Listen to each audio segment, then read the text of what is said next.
जय गुरुदेव। काल के दांव से होशियार रहें बाबा। जय गुरुदेव। यह दुनिया एक मुसाफिर खाना है, में कोई हमेशा नहीं रह सकता, उसे छोड़कर जाना ही होता है। जो घर से निकल गया वो मुसाफिर होता है, थोड़ी देर को कहीं ठहर गया फिर अपनी मंजिल की तरफ चल पड़ा। इसी तरह से तुम सब ने अपना सच्चा देश सत्ता देश छोड़ दिया।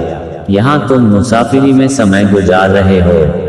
यह परदेश है जिस मालिक ने यह सब रचना की है वो सत्पुरुष है। यह कलयुग का मलिन समय है। महात्माओं ने जीवात्माओं के लिए अपने घर जाने का रास्ता सरल कर दिया है। काल भगवान नहीं चाहते कि जीवात्माएं अपने घर को वापस जाएं, इसलिए तमाम किस्म की विघ्न बाधाएं वो खड़ी करते रहते हैं। सत्संगियों को सत्संग की बातें बराबर याद करते रहना चाहिए। है बहन और गुरु भाई, दिन में निस दिन होत लड़ाई।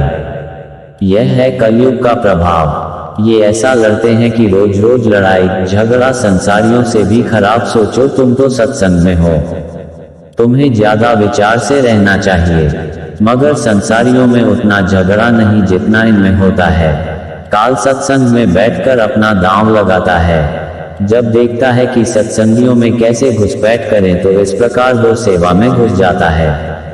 सत्संगी तब सोचते हैं कि गुरु महाराज इनसे क्यों बोलते हैं, इनका खाना क्यों नहीं खाते, इनका क्यों खा लिया, इनकी ओर क्यों मुड़ गए। तमाम किस्म की बातें करने लगते हैं। इस प्रकार काल अपना दांव लगाता है और तुम्हारे कर्मानुसार ही ऐसा करता है। नतीजा यह होता है कि सब आपस में लड़ जाते हैं और दरवाजे तो सत्संग में आने के बाद बंद हो गए, बस केवल सेवा में ही वो दांव लगाता है। काल ने आदमी भेजा, उसने नामदान लिया और सत्संगी बन गया। सेवा में पहुंचा तो कड़वे वचन तान भरे कहने लगा। न वह साधन भजन करता है और न नम्रता उसमें है। विवेक विचार कुछ नहीं है और जब देखो तब तान के वचन बोलता है, यानी कड़वा वचन। उसमें क्रोध, लोभ और अहंकार भरा हुआ है।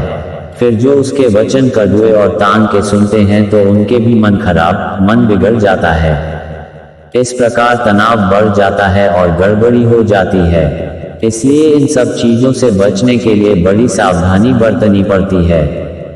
सत्संगी को बहुत गंभीर होना चाहिए। सेवा में अस्कीना पेंचा, सबके मन को धर धर खींचा। ऐसी हालत में सत्संगियों के मन को उसने खींचा। तनाव आया फिर सब क्रोध में उबल पड़े। ऐसे जब तनाव आता है तब कठोरता बढ़ती है, अंतर में सिमटाव नहीं हो पाता, मन सदा अशांत रहता है।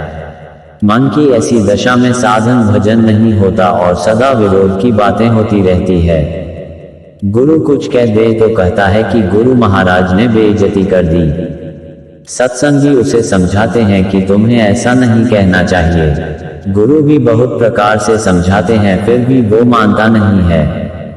गुरु की बातें उसे अच्छी लगती नहीं है, अपनी टेक रखता है और सोचता है कि मैं गुरु महाराज से ज्यादा ठीक समझता हूँ। अच्छे घर में जन्म पाया, धन दौलत भी मिली, आराम के सामान भी मिले, इज्जत भी मिली, पर गुरु को दोष लगाया तो पाप का भागी बना और उसके कारण 84 लाख योनियों में चला गया, नरकों में चला गया यातनाएं भोगने के लिए। इसलिए सभी देवियों को और पुरुषों को समझाया जाता है कि काल के दांव से होशियार रहें, मन में तनाव न होने दें, आपस के रगड़े और झगड़े से सदा दूर रहें, नहीं तो इसी पचड़े में पड़े रह जाएंगे। भजन ध्यान बनेगा नहीं, न आंख खुलेगी न जीवात्मा के कान खुलेंगे, फिर आत्मा कल्याण कैसे होगा। ऐसे ही रह जाओगे। जय गुरुदेव।